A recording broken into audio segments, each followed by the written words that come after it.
Well, Scott, there's a lot of misconceptions out there about Acts 29, and one that I've run into a lot is everyone thinking that all of our churches look the same, even down to the kind of models that we use to plant the churches. Can you speak to that a little bit about the growing diversity among our movement?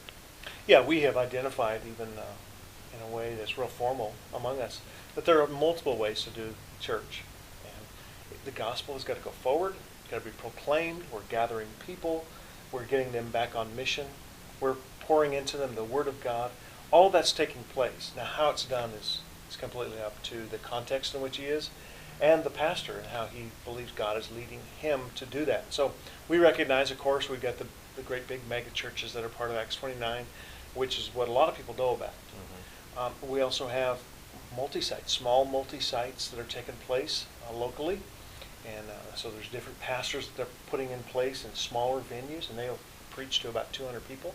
But they're kind of sharing resources and ideas and eldership and some of the financial and some of the structure systems with that.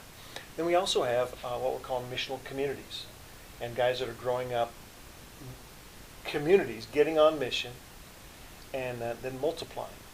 And they're starting, it's almost a ground-up approach to planning the church as opposed to opening up a storefront. They're gathering together these missional communities. And then those missional communities, after multiplying, will become a church that's together and meeting together on a regular basis. So it's a ground-up kind of model. We have one planter, at least at this time, who that's his approach. He's going to begin a series of house churches, for lack of a better word, but these missional communities. He's going to begin a series of these for the purpose of raising up different points of light all throughout his city. It's in an area that it may or may not work, but he feels called to go do that. But we recognize that, and we want to get behind him and help him to be as successful as he can to the calling that God has placed upon his heart to go forward.